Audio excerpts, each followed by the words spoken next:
Imagine, demand and build a world transformed.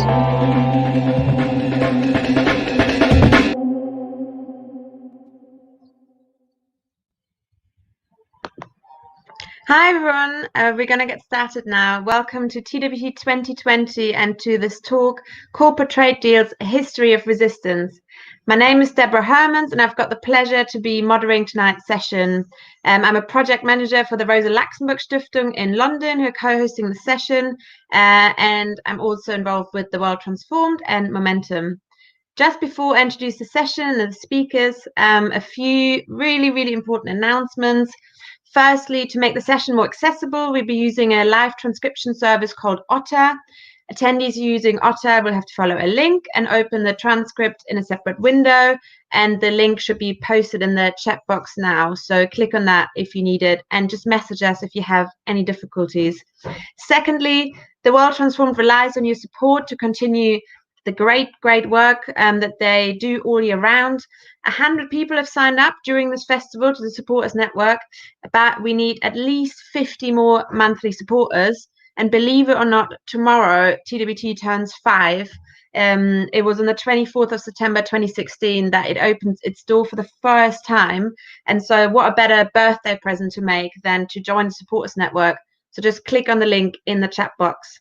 And lastly, you might have heard this before, but it's really important, a few chat principles. We want everyone to feel welcome in these spaces, for everyone's voices to be heard. Please bear that in mind when engaging with the chat. Don't use inappropriate, rude or unkind language, and please don't spam. And participants who do that may be prevented from further posting in the chat, but hopefully that won't happen. Of course, if you've got a question, a comment, please post in the chat. Tonight's session, should be really interactive. I'm hoping it'll be a really good discussion involving loads and loads of your comments and questions. So do please engage in the chat. So on to the session. This event has been co-organized with Global Justice Now, one of TWT's partners who have supported the festival since the very beginning. So thanks so much to them for that. And the context for this session is a publication called Trade Secrets, The Truth About the US Trade Deal and How We Can Stop It, by Nick Dearden, and supported by the Rosa Luxemburg Stiftung. And it's a really accessible guide to the US-UK trade deal that's sort of coming up, what it means and how we can stop it. And you can see it, you can find it on the TWT virtual stalls or on the link that I'm hoping is being posted right now. And I just want to say, I know very little about this topic. I think that's why I'm chairing this session, so that I can make it really accessible. But I found, I read the publication. I found it really helpful. And so that's why I'm excited that one of our two speakers tonight is Nick Dearden, who wrote the publication. He's the director of Global Justice Now, a campaigner against corporate globalization and for global economic justice for over 20 years. He's a leading voice in the UK and European movement against the now abandoned EU-US trade deal, TTIP, and he's the author of this new book. And we're also joined by Luciana Giotto, which is really exciting, all the way, I believe, from Argentina. She's a professor of international political economy, a coordinator of the groups Argentina is Better Without Free Trade Agreements, and Latin America is better without free trade agreements, an associate researcher with the Transnational Institute, where she specializes on trade and investment, and a leading member of Attack Argentina. So in order to help us understand what trade deals are, why they're so central to the sustainability of global capitalism, and most importantly, how we can resist them, Nick and Luciana are going to take us on a bit of a journey through the history of trade deals and how social movements have fought against them. We'll begin with Nick giving us a very short introduction to why trade deals are so central to neoliberalism, and then we'll move across the decades before discussing the contemporary situation, including the US-UK deal. And there'll be plenty of time for questions. So as I said before, feel free to, just post them in the chat. And given this topic, really no question is too simple. Okay, so without further ado, let's get started. Nick, why are trade deals so important to the project of neoliberalism? Thanks, Deborah. So a lot of people obviously think of trade as quite a boring, dry subject, and it's all about, what tariffs you pay when goods enter your country and so on. But actually, trade rules and trade deals go much, much deeper. They go right to the heart of the global economy. We should know this here in Britain because, of course, we had an empire whose wealth was built on forcing countries to trade with us in certain specific ways. And when countries didn't want to do that, we kind of bombarded their ports. We bombarded Chinese ports, forcing them to sell opium with us. Of course, many of the cities in Britain were built on the wealth of a trade in people, of the slave trade. So the idea that trade is always and everywhere good for everybody is far, far from the mark. But that's what we've been told for the last 30 or 40 years. In the last 4 decades, trade rules have come to embed the principles of the market and big business having more and more and more control over our society. The market knows best, big business knows best, and if you just leave them to get on with it, then everything will be okay. Your society will enjoy prosperity and you will have employment and so on and so forth. And so what you find today is all of the things that we on the left are so often fighting against, the power of the market, the power of big corporations, is actually embedded in trade rules, embedded in trade deals that we've signed with other countries. And that makes it harder for democratically elected governments to serve the interests of the people and to protect the environment that we depend upon, because the logic of the market is hardwired into trade rules, and trade rules carry the weight of international law. They're treaties, international treaties.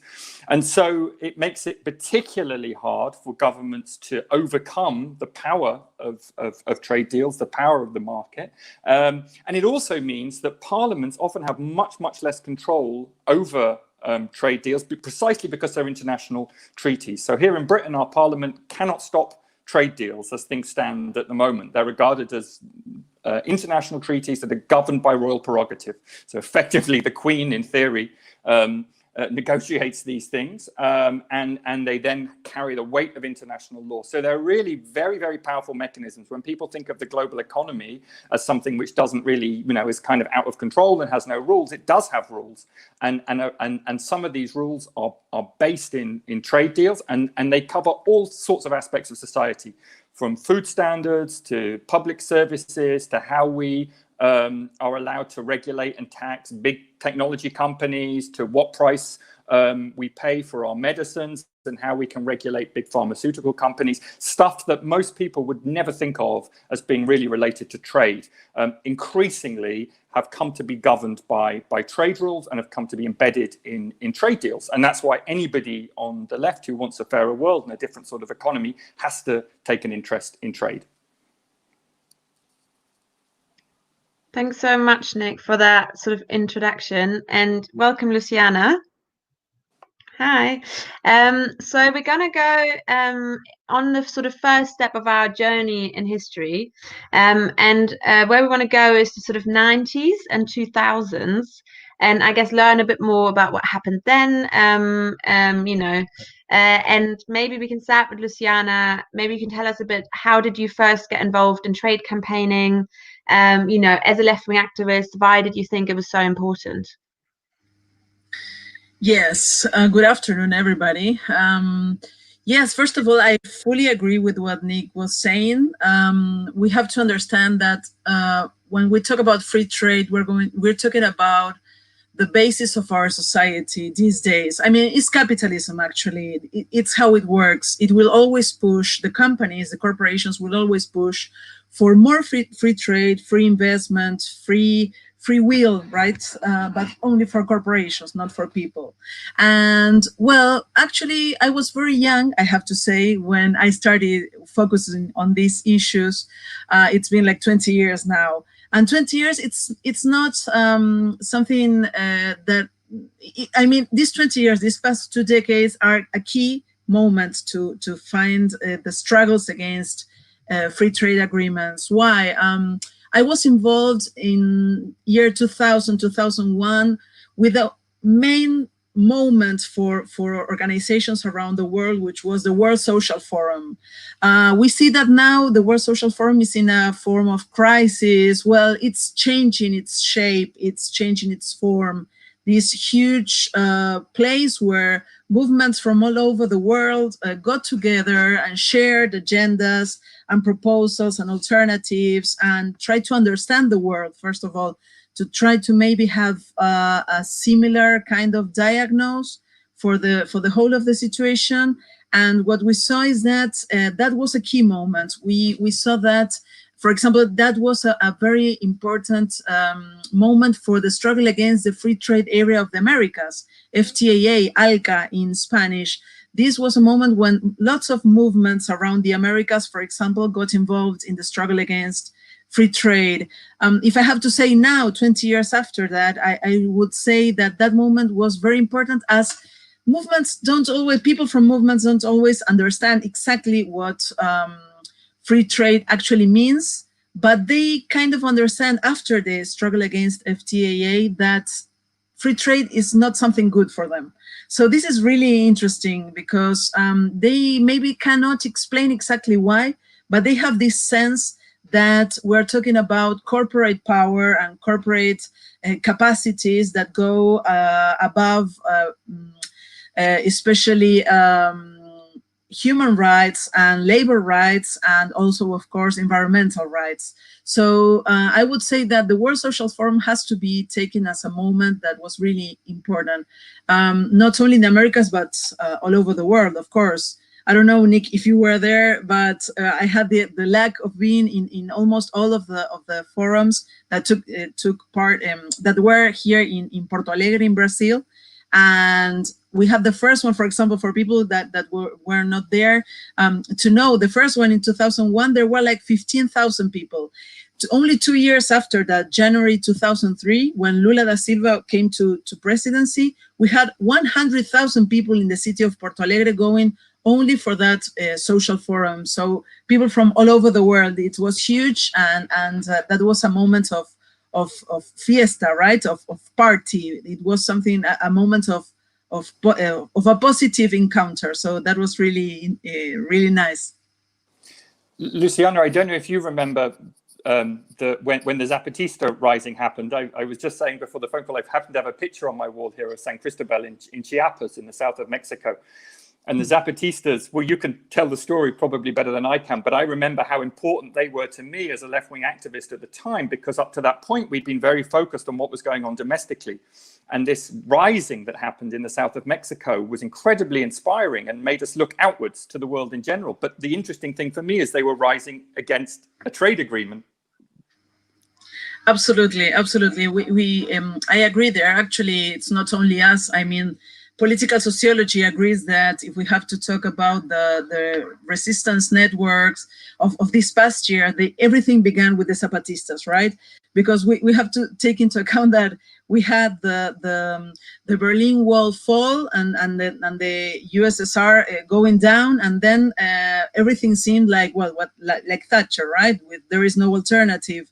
We have in Argentina at that moment, we had President Menem. I mean, the years of neoliberal policies, and in that moment, the day that the NAFTA, right, the North American Free Trade Agreement, had to be set into force, that was the day, January the 1st of 1994, when the Zapatistas arose and said, "Ya basta," right? Stop there, no more, it's enough. And it's not a casual day. When they decided, it was that day they decided to get out of the forests and actually say, well, we are here, we are alive, and we have our rights, and this is a bad government, this is a bad agreement, and we have to think about alternatives. So yes, it was a key moment, absolutely. And these were some of the poorest people in the world, right? I mean, peasants from Chiapas. They worked on the land. Many were women too, and they took up like very rudimentary arms. And I mean, it was so because and Subcomandante Marcos, who was kind of a spokesperson for the movement, he said, we are at war here, not just with the Mexican government, which has repressed us for a long time, but with the whole global economic system. Because if this trade deal you know, they saw the way that trade was expanding into different parts of society. If this trade deal comes here, then it will commodify our land, and it will completely change our lives. And they were right? I mean, they didn't manage to stop it, but they were completely right. It devastated Mexican agriculture, and it worked to the benefit of big US corporations, essentially. Absolutely. Could you just explain a bit, like, what happened next? I guess, like, you know, the uprising started. What happened next, and also, you know, why didn't they win?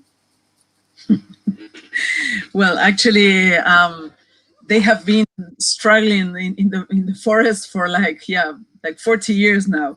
But the thing is that what was very important at that moment, I think, and that's why we have these important moments in the 90s and then in the 2000s, is that they were calling for the creation of alternatives. They were saying, well, this is not working. Capitalism is not working. It's not only neoliberalism, it's capitalism. This is how it works. Actually, they're leading us to a new fourth world war, actually, Su Comandante Marcos said. And the thing was that what they were saying is we have to be creative. We have to think of other forms of alternatives, other forms of also other forms of making politics, because they were saying we have to be horizontal. We have to take into account all the opinions. We cannot keep working in the vertical point of view like they do in the political parties. We have to be creative.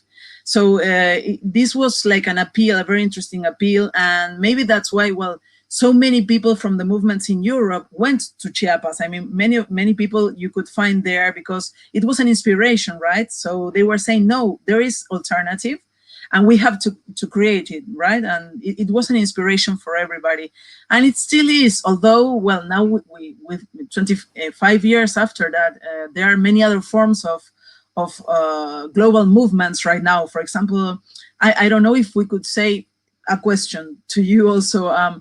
If we could say that, for example, nowadays the environmental movement, maybe it's like a grandson of the Zapatistas movement in a way, but do the youngsters know about the Zapatismo as we did 20 years ago? Is it still an inspiration? Has it been... I learned about it in university, actually. It was in my curriculum, if that's any consolation. That's important. It's important, and they still control, like they have autonomous areas still in Chiapas. They're still a force to be reckoned with. But I think for me, it was the inspiration that they provided, and nowhere more so than in Latin America, right? I mean, I saw them right at the beginning of what became just an enormous wave against neoliberal globalization on that continent, that eventually led to what became called the pink tide governments coming to power, these left-wing governments coming to power.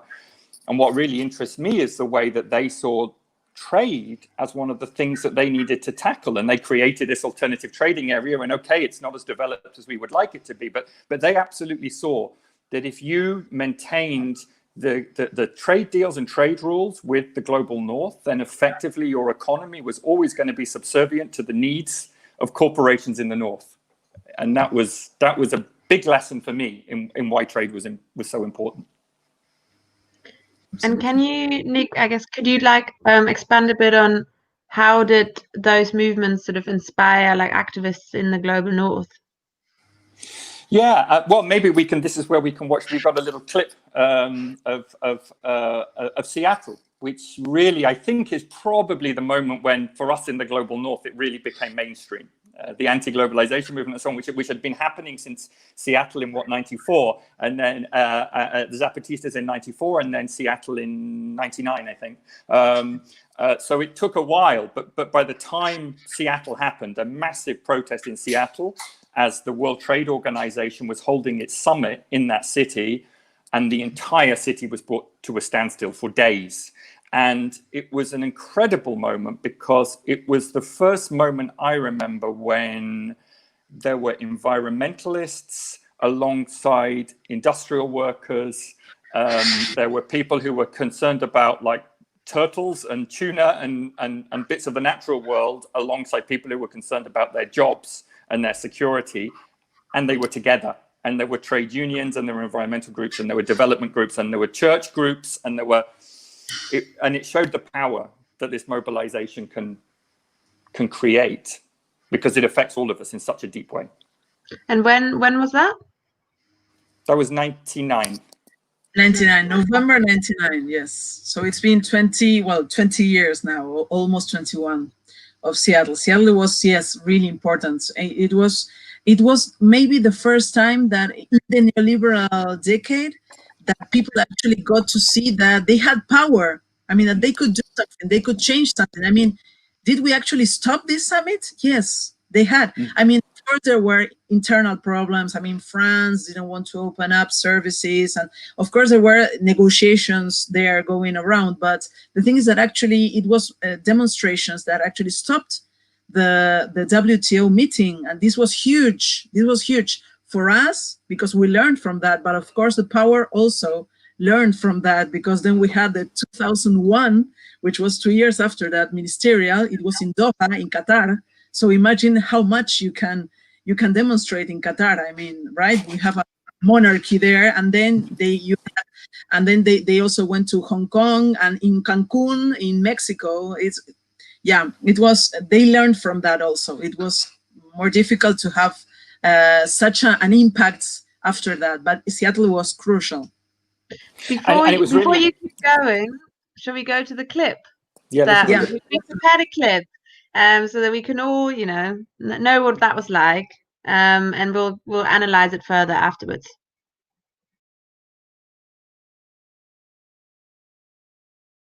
When labor and student and environmentalists and human rights activists stand together, we can and did.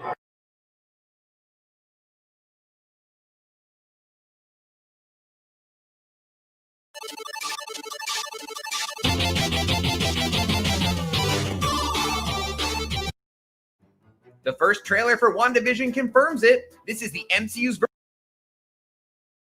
And did shut down the WTO. 20 years ago this week, tens of thousands of activists gathered in Seattle, Washington, to shut down a ministerial meeting of the World Trade Organization. Grassroots organizers successfully blocked world leaders, government trade ministers, and corporate executives from meeting to sign a global trade deal that many call deeply undemocratic and harmful to workers' rights, the environment, and indigenous people globally. On November 30th, 1999, those activists formed a human chain around the Seattle Convention Center and shut down the city's downtown. Police responded by firing tear gas and rubber bullets into the mostly peaceful crowd. And the protests went on for 5 days, resulted in over 600 arrests and the eventual collapse of the talks, as well as the resignation of Seattle's police chief. The protests were documented in the film, This Is What Democracy Looks Like. You've got people here from all over. You got labor, you got environmentalists, you got teachers, you've got children, you've got coalitions between people of color and mainstream white Americans. You got middle class, you got working poor, you got poor. You got everybody out here because this hurts people. This is bad for people. It's bad for our jobs here. It's bad for the people over there. In the documentary, This Is What Democracy Looks Like, organizers Hop Hopkins and Rice Baker Yaboa talked about the brutality protesters face in the streets of Seattle. There was so much fear coming out of Tuesday. We had been shot at, we had been gassed, people had been beaten and shot.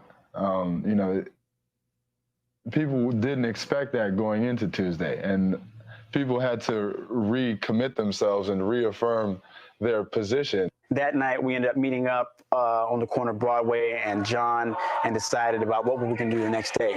The next day, we'd meet up at 6:30 at Denny Park, and then we'd try to take back the city.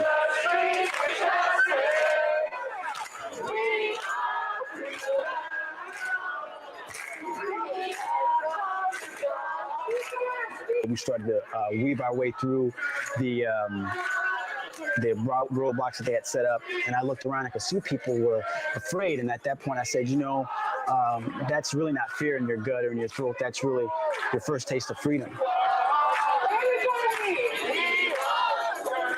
people were coming out of nowhere. I mean, it was like a scene from that Michael Jackson video Thriller. People were like coming out of manholes, people were coming out of cars. So we went from like 50 people to like 100 people to like 150 people to like 300 people. And then just the numbers just kept growing. I don't know where all these people came from. And I think the cops were totally surprised by that. Democracy Now! Was in the streets of Seattle 20 years ago doing 2 hours of daily broadcasting.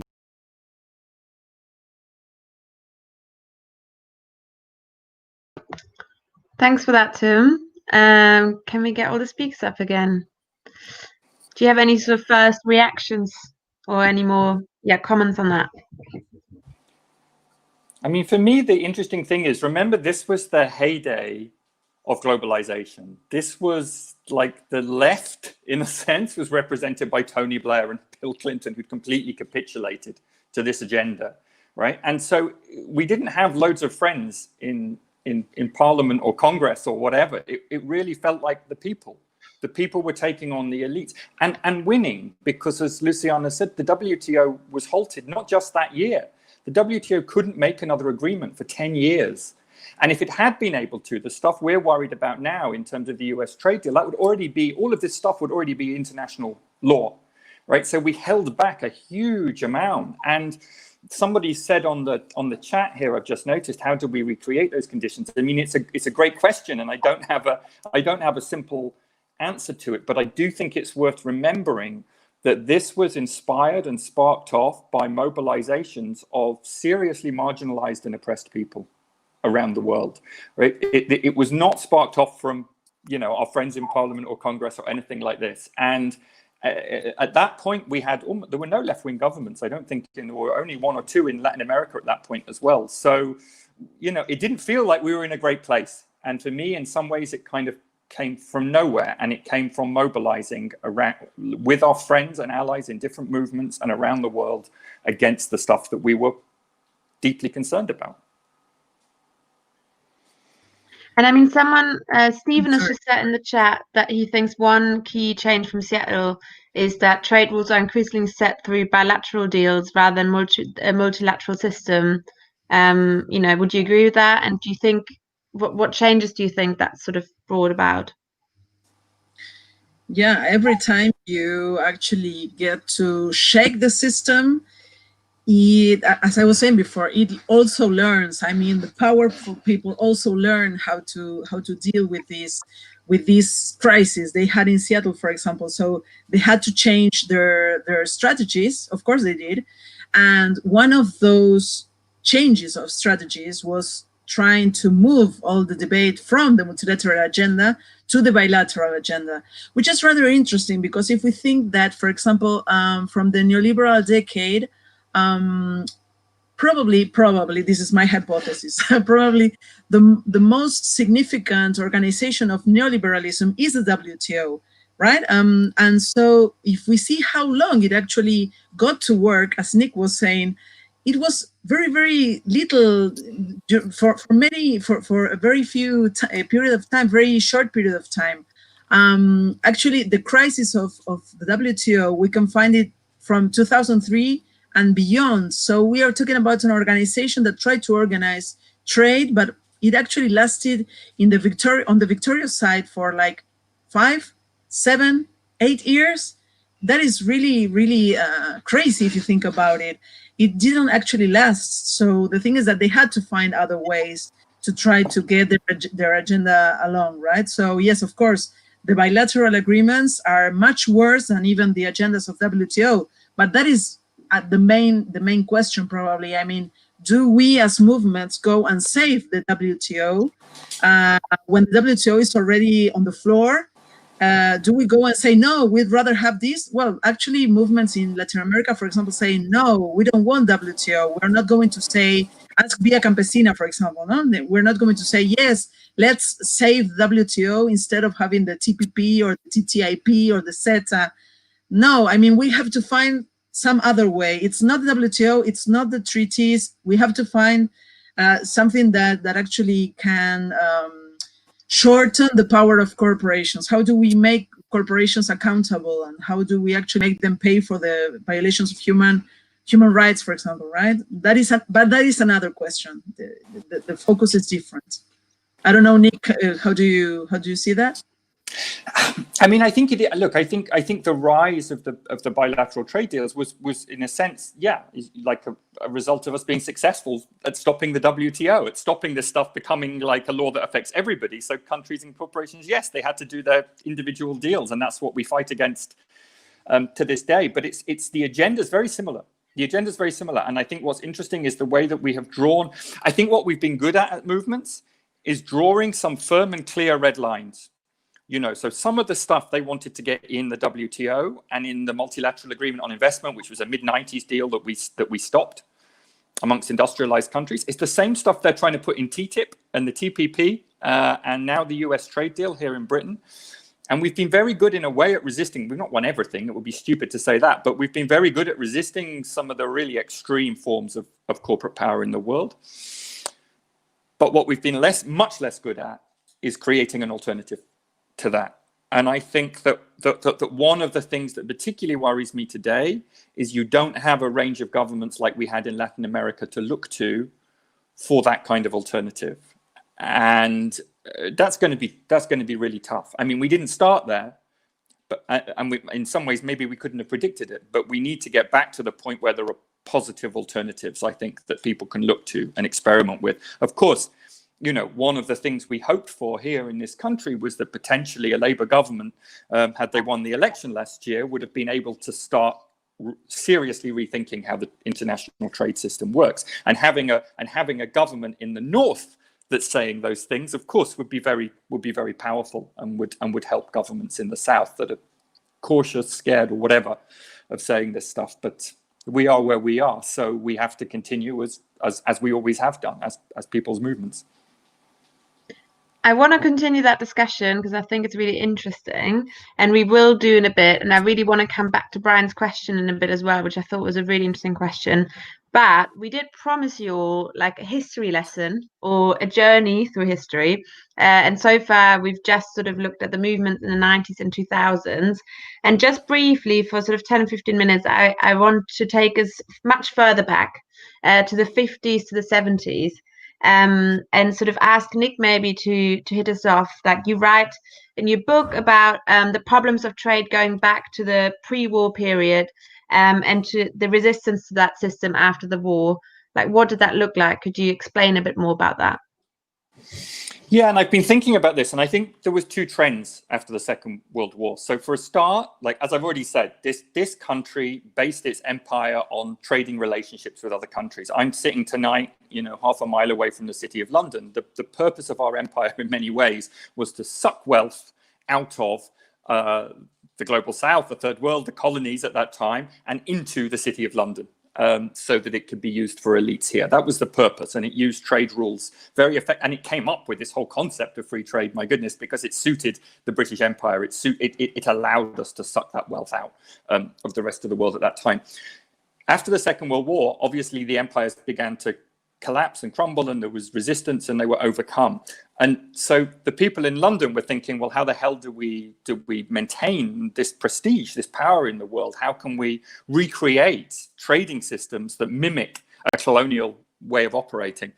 But I think there were two things that were working against that. The first actually came from social democratic movement, but also the political center, the Keynesians and so on after the Second World War, who saw that if you simply let the market rule and govern all the decisions about how a society operates, you're going to end up with fascism and war.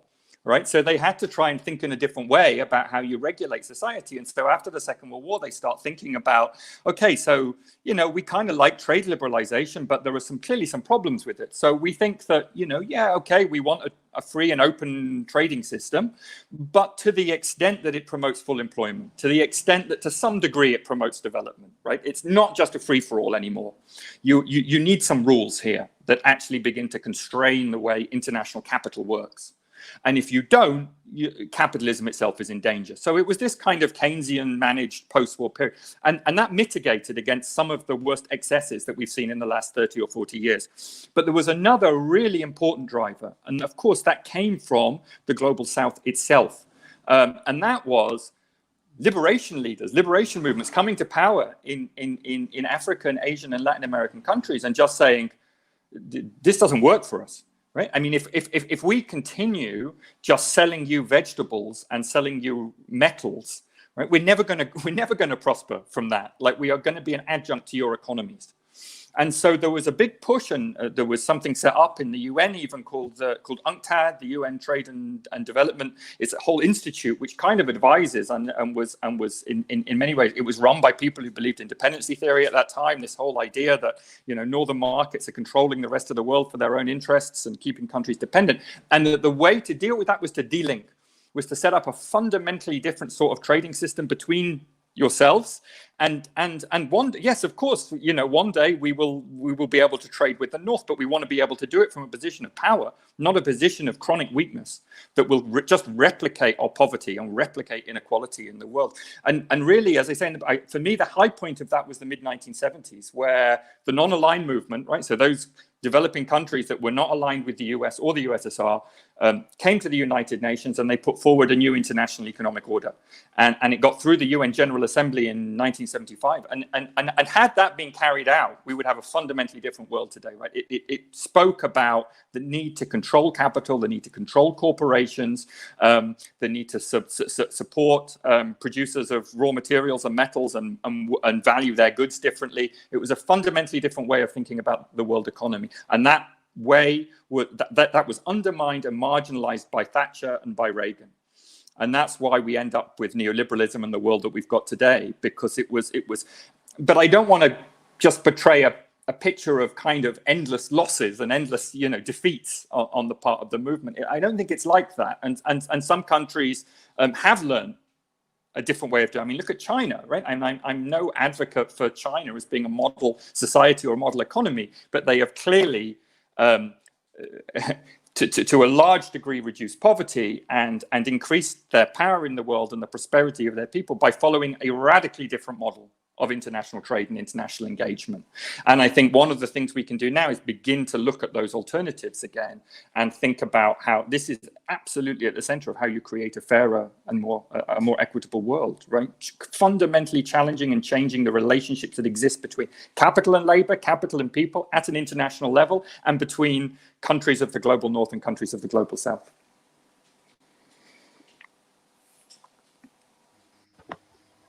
Can I say something regarding that? I like this idea of saying how actually we can see that in the 90s, our countries, for example, in Latin America, got involved in the free trade agenda. Nick's comments were very, very interesting. As, for example, what we see is that it was a question of power, of imposing the agenda from, for example, the big corporations in the US. They impose the agenda, the pharmaceutical corporations, for example, they impose the agenda in WTO, well, in the GATT, and then get into the WTO. Also, of course, in NAFTA, in the North American Free Trade Agreement, and all the agreements that USA actually, from that moment, they started negotiating with that model, right? Like an American model for free trade.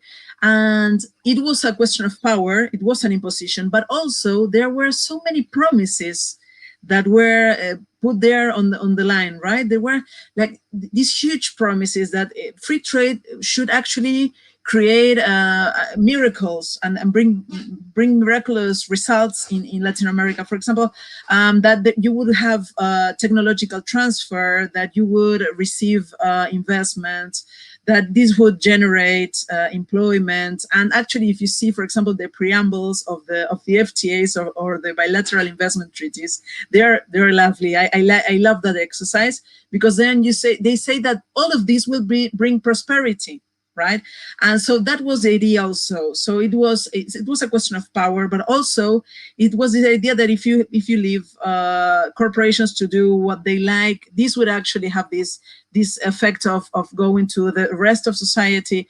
But what is interesting also, because of the questions that were there in the chat, 25 years after that, we still see the same promises going on. That's what actually it makes me crazy, because we see that we have not learned from that point of view. I mean, we still have a lot of work to do. We have to go to alternatives, of course. But it seems that when new generations arrive we have to make them conscious of what's going on with those promises. I mean, free trade will not generate that, not because we think that this might be so. It's because we have 25 years of experience. We have 25 years of data, of science that shows that actually none of this came true. So it's very interesting how the model actually started to work, and what are actually, that's a question for all of us. I mean, what should be our reasons to talk to people and tell them that actually this model is not working?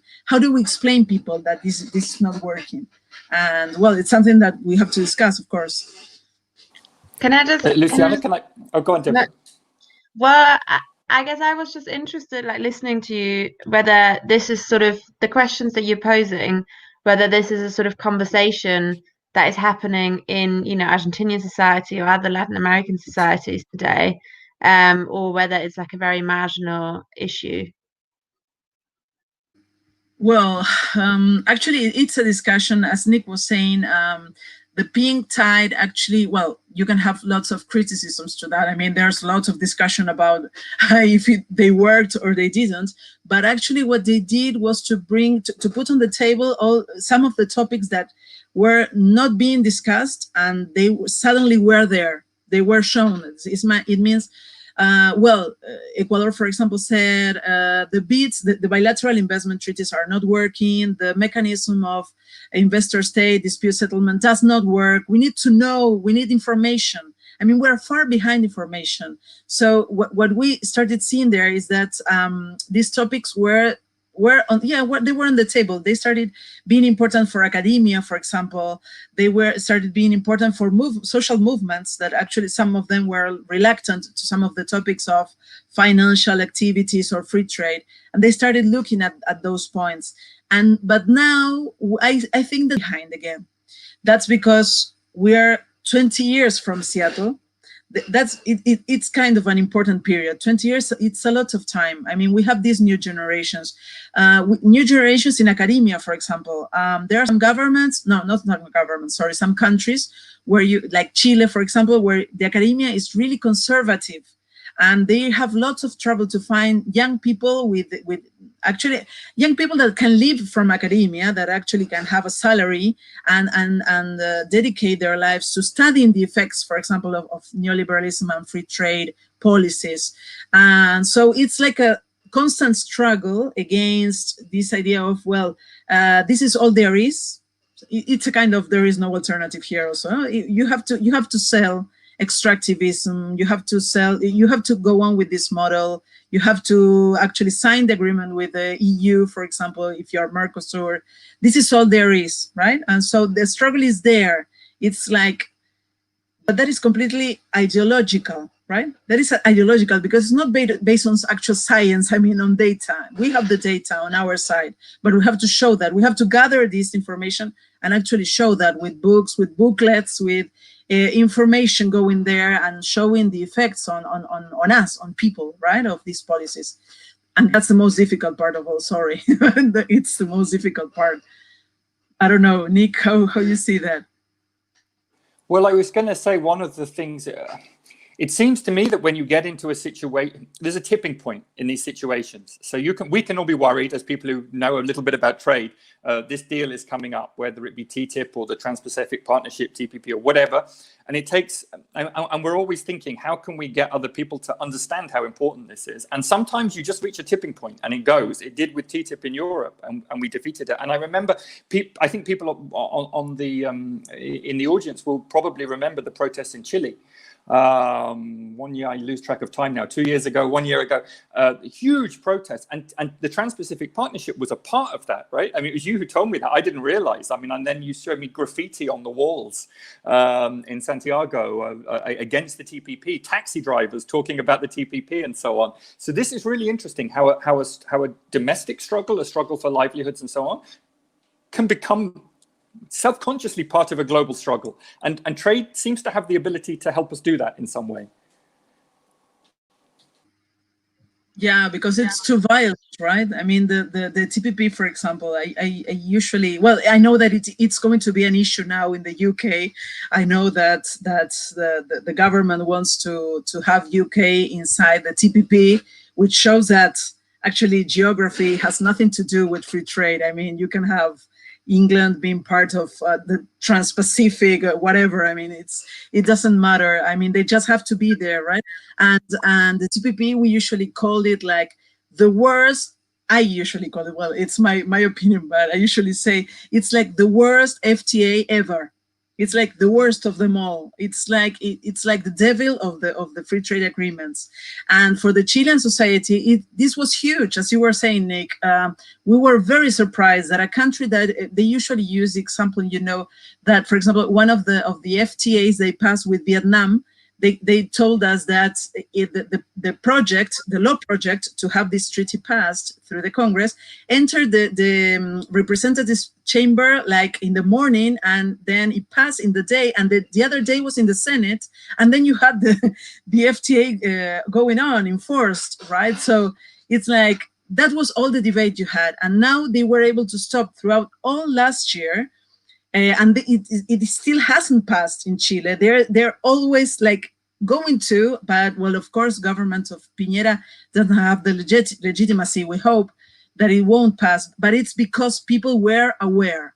It's because they were aware. They got the way to have this technical discussion and make it political and actually explain people how it was going to affect them. So that was a huge victory. Even if the TPP passes, it was a huge victory, and it will change everything. In Chile, for example. Yes, it's great.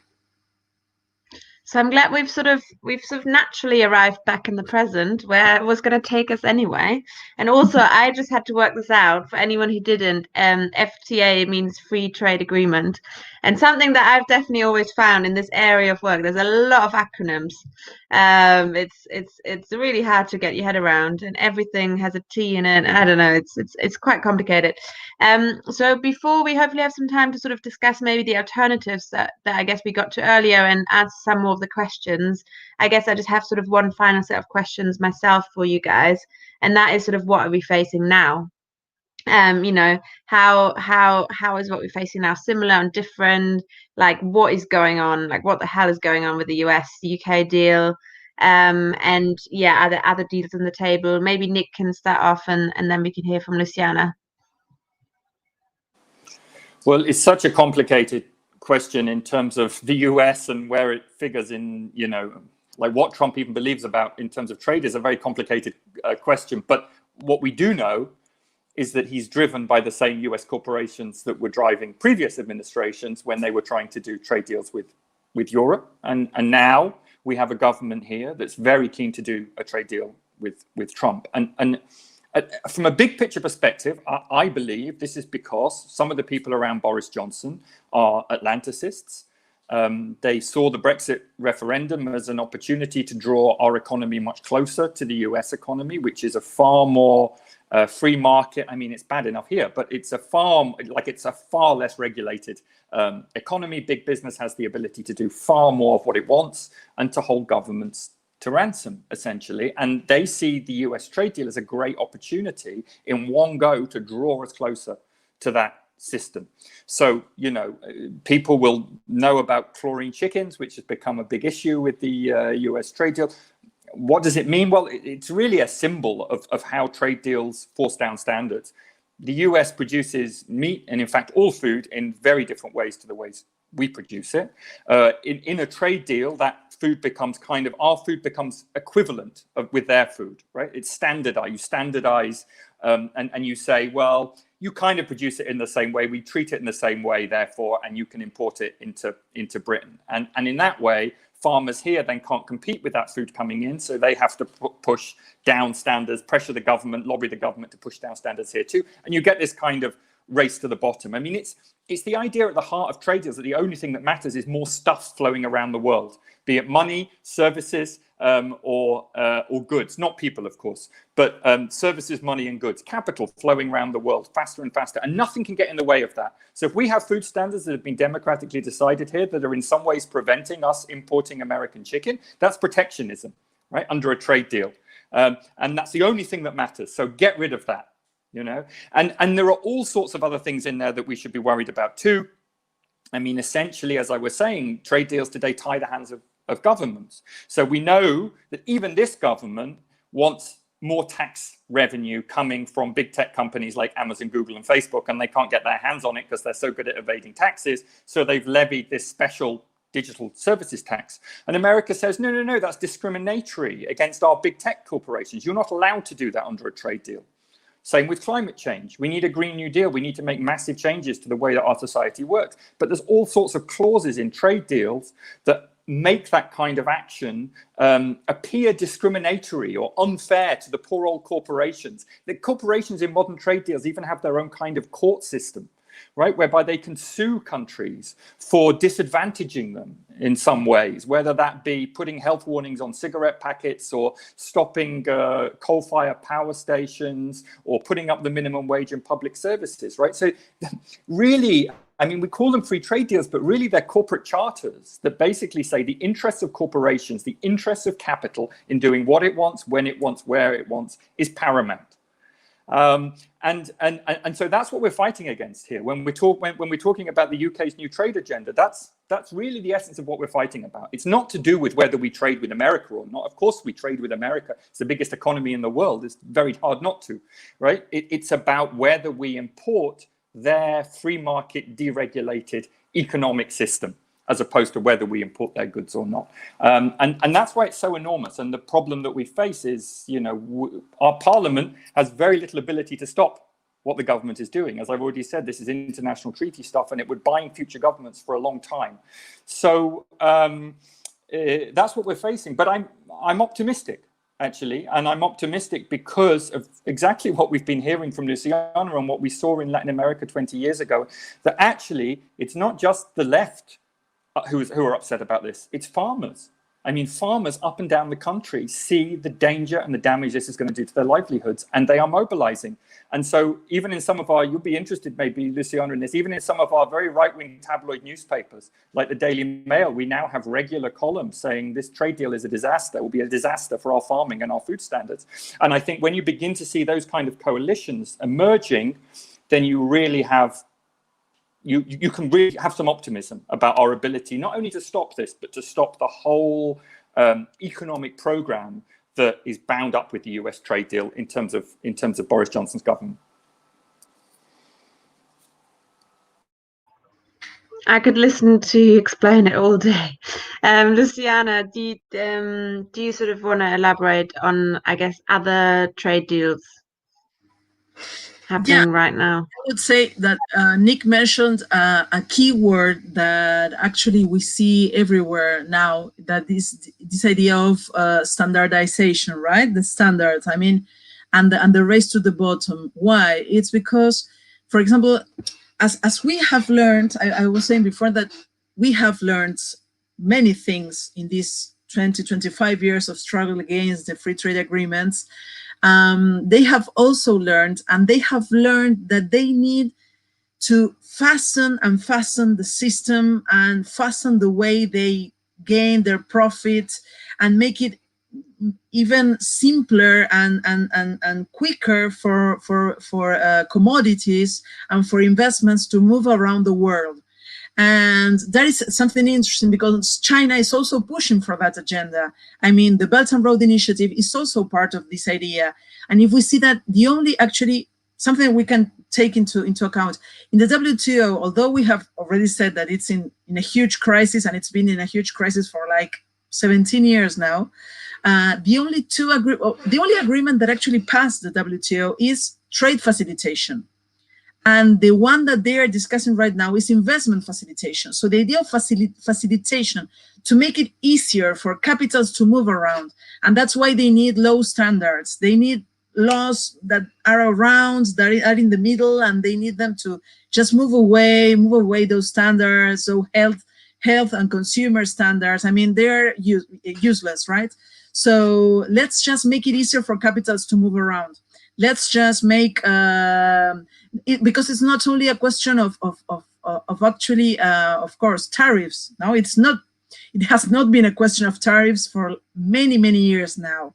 In Latin America, for example, we know that actually the Inter-American Development Bank, which is rather neoliberal, is always saying that the problem in Latin America is not tariffs, because actually tariffs have completely been opened and they are a bit above zero. So it's like the problem is not tariffs. The problem is your logistics system. Is that you put lots of problems for importers and exporters. So maybe that is the new tendency in free trade agreements. That's why the regulatory coherence, or well, it has different names in CETA and TTIP and TPP. But these regulatory coherence chapters are so important because they want to know that no legislators will actually get in the way of making capitalism work faster and quicker. And that is actually the nature of capital, right? To move freely around and just to have the world at their feet, right? To the feet of capital. So at the feet of capital. So that is what we're seeing right now. And that is a huge problem because it has shifted the focus for us. This was not a problem in the 90s, for example. Maybe, I don't know, Nick, if you agree on that. This is something that we see now. I mean, for example, in the Trans-Pacific Partnership, Chapter 25, the regulatory coherence chapter is huge. It's a main problem. It's like a 30 pages long chapter that we have to analyze. We need lawyers for that, for example, because they can help us a lot. We need political scientists to help us. We don't need economists there, for example. It's not an economy problem. It's how we actually see democracy working. And that is why free trade agreements are in the core of the way we deal with society. Because it's always there. Capital is always trying to lower your rights and increase their own privileges, no? Right? So that is why we have to analyze, to study. We have to have people to actually pay attention to these agreements and to analyze these tendencies and to think ahead of this, right? Because the rhythm is really fast and we have to cope with that, right? So yeah, this is moving very rapidly. Thanks so much, Luciana. I'm seeing that we've got half an hour left, and there were some really good questions in the chat. So what I want to sort of do now is move to those questions. They're on a range of topics, so we might move around a bit, but I think they're really interesting. I'm just going to fire them at you, one after another. Don't feel like you always have to answer both, but you're obviously welcome to. So the first question I'm going to go to is from Shelley Granger. This extractive and destructive capitalism is the driver of environmental degradation, so the arguments need to be made. The anti-free trade movement must ally with the climate activists, surely. And you're not allowed to just say yes. Yes, and that's all. No, it's really important, and especially, I mean, it's something we're going to be working on as Global Justice Now next year, because we think the UN conference on the COP in Glasgow next year, and it's really, for me, it's really important that people understand that we're not going to deal with climate change by people just changing their lifestyles, right? It is built in, the acceleration of carbon emissions is hardwired into this economy, and trade deals, I mean, it's almost obvious, right? Because the more stuff you're shipping around the world, the more stuff you're producing and shipping around the world, of course, that's very likely to have an impact on carbon emissions rising. But it gets even worse, because if trade deals become less, as Luciana was saying, about just shipping stuff around the world, and more about like tying the hands of government so that they can't pass decent regulations, it's even more of a problem. And there are even some chapters now coming into some trade deals which are about things like energy neutrality clauses, which basically make it impossible for governments to discriminate between sources of energy. that demand the free flow of energy resources, no matter whether they're fossil fuels or renewables around the world. This is just an enormous problem. It makes dealing with climate change actually impossible. We can't do it. So it is absolutely contradictory. Now, what you're going to hear next year, when we have the COP here, is a load of people who really believe in trade liberalization saying, but trade liberalization is the answer because we need more renewable technologies flowing around the world and so on. But this isn't how modern trade deals work. Modern trade, I mean, I would agree, I don't know if you would, Luciana, of course there are benefits from countries from trading. And one of those benefits is you can learn about technologies and production processes and methods that come from elsewhere in the world. But the problem is, because of intellectual property rights in trade deals, you can't make any use of that knowledge. You know, you're stuck continually paying rent to whoever it was that invented this technological process, and it's useless to you. So yes, we absolutely need to be sharing far more technological know-how and so on. But trade deals actually prevent us from doing that. So it is not, this trade liberalization agenda is a disaster for dealing with climate change.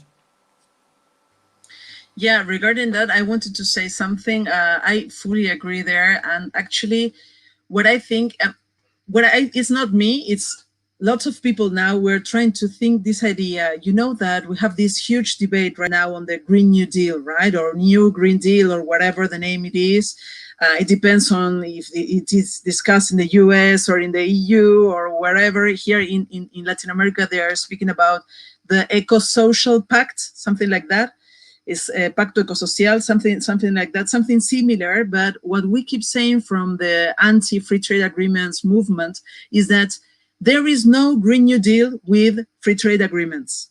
I mean, you can discuss all you want about energy transition and having a better world or better food or whatever you like, but if you have this architecture of these hundreds and hundreds of free trade agreements plus the bilateral investment treaties, there is no way you can actually, as a country, profit from a Green New Deal. There is no way, because all this architecture, this legal architecture that is binding, and that is actually binding for states, but not binding for corporations, it's actually made for them to move around, to have profits, and for states to have actually been completely locked there and not being able, for example, as Nick was saying, to actually demand a technological transfer.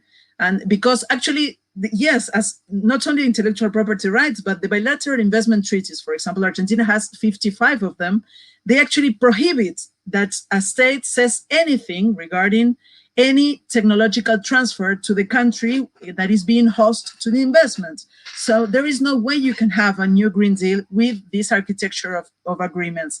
And that is where you have the bond, a very strong bond we have to create, but I think it's natural. It's not that it's artificial, between our 25 years old movement, anti-globalization movement or whatever, or alternative, the movement for global alternatives, with the environmental movement. There is a link there, there is a bond, and we saw that in the European campaign against the Energy Charter Treaty, for example, or against the cases of the ISDS cases, the investor-state dispute settlement mechanism.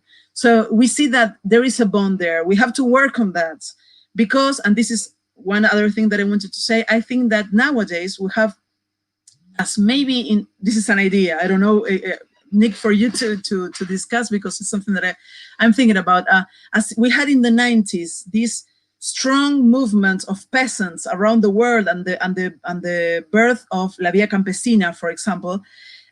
Nowadays, it's not only the peasants that is like a very strong movement around the world.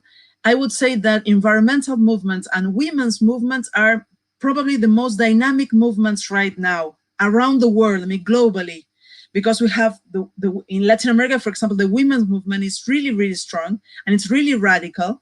And the environmental movement is filled with these young people that say, no more of this bullshit policy. We need new policies. Sorry, this is for English.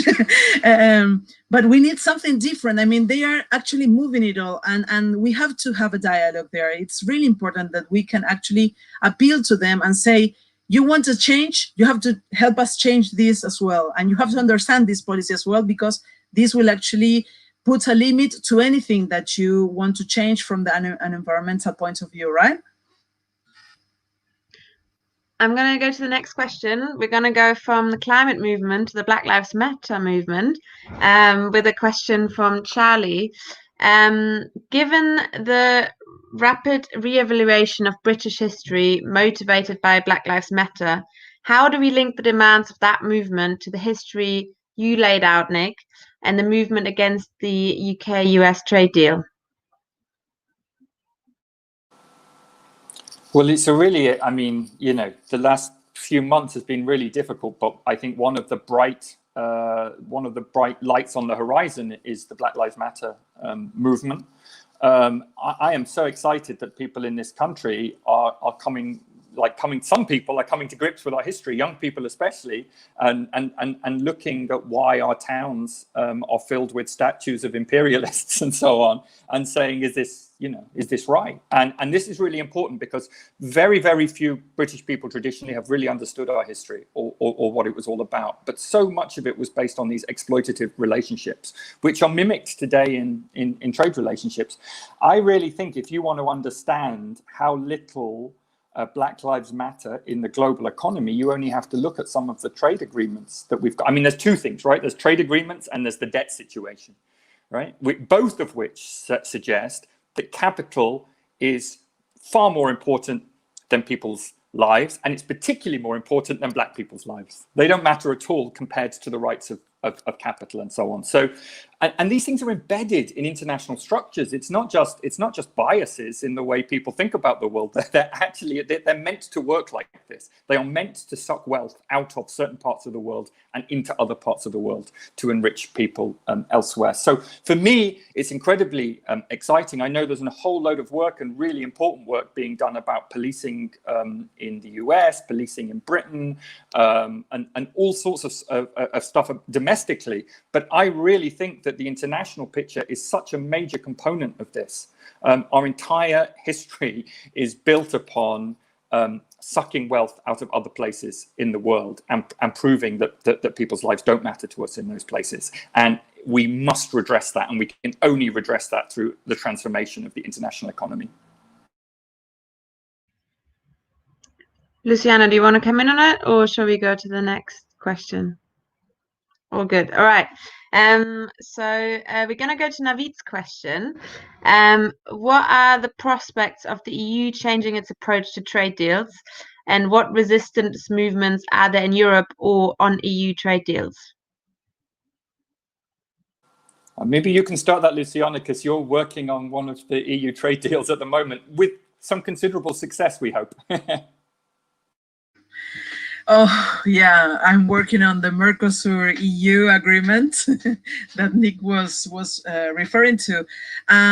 Well, I think that probably some of the things that we see from the outside of the EU way, the EU's way of treating trade agreements, I think it's even a bit better than you have in other countries. For example, because of social struggle, this is what I will say, please don't misunderstand me. Because of social struggle in Europe, you have been able to have, well, at least in the EU, now after the Brexit, I don't know how that will work, but inside the EU, you have all these new mechanisms in the past years that they have had to create because of social pressure. For example, having this sustainability impact assessments, the CIA, the SIA, that they actually have to count with in the Commission in order to have a negotiation. I mean, this is completely, you can say, well, it's like somebody playing the guitar. I mean, it's like, it's not really important as the way they are treating it. But for example, in countries like Argentina or Brazil or Paraguay, Uruguay, or all the countries that the EU already has an agreement with, like Peru, Colombia, Mexico, Central America, blah, blah, blah, there is no such obligation. So we see countries like, as I was saying with the example of Vietnam and Chile, right? Just passing the agreements, right? So I think that that's from the outside. That's how I see it from the outside, from a country that is not part of the EU.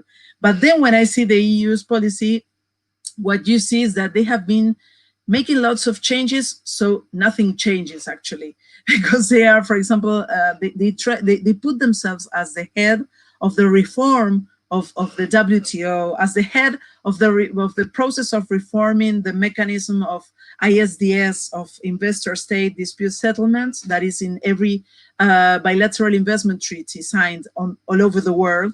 But actually, they just want to make these cosmetic changes, you know. So it's actually, we still see that the trade policy of the EU is actually corporation-led.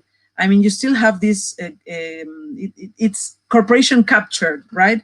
It's being completely led by the interest of big capital. And that's why you can see now, for example, a particular example, we see these days, for example, you know that Angela Merkel met Greta Thunberg like 3 weeks ago regarding many things regarding environment in Germany, but Greta Thunberg and the Fridays for Future movement asked her to please stop the Mercosur-EU agreement. And she publicly said, Angela Merkel, that she was not so keen on the agreement, that actually she was going to see if actually Germany stopped supporting the agreement. The following day, you had a declaration of the big corporations in Germany telling Angela Merkel, we need the EU-Mercosur agreement because this will actually help us. This agreement will guarantee us the access to markets in Mercosur, and it will help us get out of the coronavirus crisis, right? And this economic crisis that we are having globally these days. So this is what free trade is like, how it looks like actually. It looks like people with goodwill saying, well, I don't like this agreement. And then corporations coming around saying, no, you have to sign this agreement. You cannot say that publicly. We need you to sign this agreement because we need this agreement. Or otherwise, the US companies will actually win the economic competition, or the Chinese will actually win the economic competition with us, and we will start sinking, right? So this is what actually the EU's policy has been like. It's not a policy that actually cares about trade policy, cares about environment or human rights, not at all. Nick, do you want to come back on the initial question about prospects of that approach changing, or do you want to move to the next one? Well, I mean, I agree with what Luciana said. The only thing I would say is they're under phenomenal pressure on this, though, and I still think there's a good chance you will win and stop this deal. And the deal is awful, particularly, I mean, you know, for all the reasons we've said, but particularly because the European Union is dealing at the center of the Mercosur deal with the fascist government of Bolsonaro, who, as part of this deal, is going to increasingly produce stuff made in cut down bits of the Amazon rainforest. So it's actually going to speed up the destruction of the Amazon rainforest. So it goes completely against everything the EU says it stands for, and it's completely hypocritical. But the pressure they're under is phenomenal. I mean, even Macron, I think, there's something in the French Assembly at the moment saying the EU must just suspend all of it, not just the Mercosur deal, all of its trade negotiations at the moment until we've sorted out this mess that our trade policy has become. So, you know, there are huge problems, huge hypocrisy, but I do think if there's one place in the world where you could say actually public pressure has made a significant difference, and trade policy is almost at a standstill, it would be in the European Union. And it will be very interesting to see what happens in the months ahead. Thanks for that. I'm gonna ask one more question, our final question. Hopefully ending on a sort of inspirational, you know, maybe slightly utopian note, this is the world transformed. I'm going to go to Esme's question. There is no alternative was mentioned earlier, the neoliberal line we hear from Thatcher and others. What alternative models are out there? How can we get the trading world transformed? Loving the pun, Esme. Take it away, whoever wants to go first. And if you want to make any final comments, now's the time to make them as well. Okay, then I will go there, and then Nick can wrap up. But I would say that there are lots of alternatives out there. I mean, these alternatives are not something that we just think about, but just people realize them. I mean, people do them. They carry them out, right? The alternatives are there. We talked before about the Zapatistas. I mean, the Zapatistas didn't ask for permission. They just took over and said, we're here and we're going to create our own forms of government. And this is all, and this is how it will work for us. We'll have our autonomous education, autonomous health system, and we're poor, but we will make our own decisions the way we want them, because actually, otherwise it's impossible. And so people are carrying these alternatives out. Of course, it's been difficult because real alternatives are anti-capitalist alternatives. I mean, they are alternatives that capitalism can't cope with them, cannot channel these alternatives through policy space and policies of any sort. I mean, actual alternatives are alternatives that are radical. So the thing is that we usually have all these huge amount of things that are going on. Some of them relate to governments and policies, and we want policy change. Of course, we're talking about here about policy change, but we want a society change. And in that way, that's why it's so interesting to have these days the feminist movement around. 20 years ago, it was not like that. It did not have this strength. It's not that it's new. I'm not saying it's a new movement, but the strength that the feminist movement has right now, and it's completely radical. And they talk about feminist economy and new forms of relationship. And this is completely something that capitalism cannot cope with. It will be really difficult to channel this through capital forms, right? And also the environmental movement. I mean, the environmental movement has to move a step forward, and they have to. And when governments say, "This is what you want, I will give you what you want," and then these youngsters should say, "Yes, thank you for this, but this is actually what I want right now." It's like a historical movement, and we should be there. We should say, "We want this, and now that you give it to me, I want this other thing." Like, well, Slavoj Žižek used to say that. He said, movements have to be hysterical. And in a way, it's very interesting because then you keep radicality. And that is where you can actually be different, and governments cannot have you inside, and you can always keep your autonomy as a movement and keep your critical positions. Otherwise, well, it's difficult, right? In Latin America, it has been that way. We'll see how it keeps working in the new periods, right? We have these tides, and we'll see how it works. But that is what we try to do. We try to keep radical, keep autonomous, and keep thinking and creating, and trying to be creative in the way. That's what we need right now. That's what I think.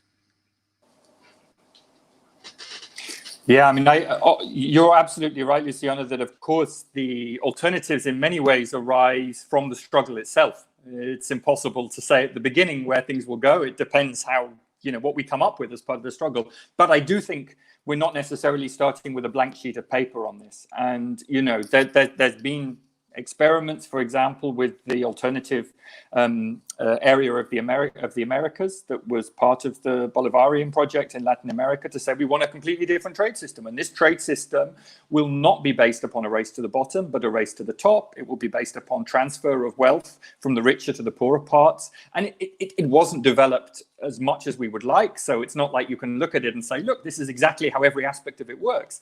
But nonetheless, there's definitely some ideas in there that I think we can use as we redesign a trade system going forward. I think there's ideas we can use from the post-war period. I think there's ideas we can use from the dependency theorists and the kind of delinking model, especially for countries in the South. And to give my one plug of the meeting in my book, which you can get free. I just put some of those ideas together at the end, and it's not like I don't have a blueprint for how a trade system would work at all, but some principles and some ideas that we need to begin discussing as movements. Back in the days of the World Social Forum, we discussed these things together at international meetings, and we don't do that at the moment, and we need to get back there. We need to get back to doing that. But I do think that a lot of these ideas come from within the struggle itself, and that's why the second plug I will give is, please, if you're not already involved in the campaign against the US trade deal, get involved in it. Stopping the US trade deal is not going to make the world a perfect place. Of course, it's going to stop it getting a bit worse. But through that struggle, we form new alliances, we learn new ideas, we can begin to create something different. And I'm really excited that I think we can do it on this. I think the US trade deal is the biggest trade struggle we've had in this country for a long time. And although that doesn't directly affect Latin America or a relationship with the global South, learning about how trade works is vital to that. And creating this debate at the center of our society is vital to being able to transform the world economy. And for people who want to, we have a day of action on the 24th of October. We hope. We're trying to work out how we can do it safely and so on in these times. Of course, we would rather not be doing any sort of protests at the moment, but unfortunately our government is determined to continue negotiating, ratifying, signing and implementing this treaty despite coronavirus. So we have to find some ways to resist. So keep an eye on that on our website, and yeah, get involved. Thanks so much, Nick and Luciana, for joining us tonight, especially Luciana as well, who hadn't met before. So interesting listening to you, and solidarity to everything you're doing in Argentina. And yeah, thanks so much to Nick as well. And one book plaque's allowed, so I will let you pass. All right, so that sort of brings us to the end of tonight's discussion. I've got 3 things to say to you before you go, so please stay on. Number 1, to continue the discussions, we've got the community forum, and you should already have an account by now, let's be honest, but if you don't, you can find the sign up link in your email, or just email info@theworldtransformed.org. And the idea is, to sort of continue these discussions, meet fellow comrades from all over the country. So do go on it. Secondly, there are still, I cannot believe I'm saying this, but there's still, I think, 4 or 5 days left of TWT 2020. The month is not yet over.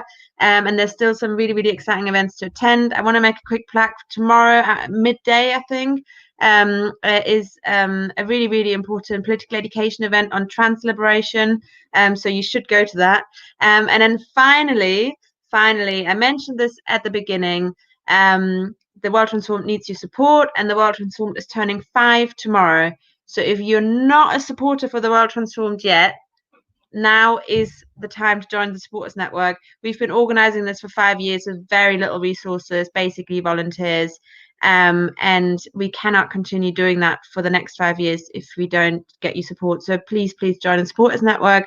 And just to end, thanks so much to our lovely tech volunteers who, as always, have been running everything really smoothly. All right, good night, everyone. And stop.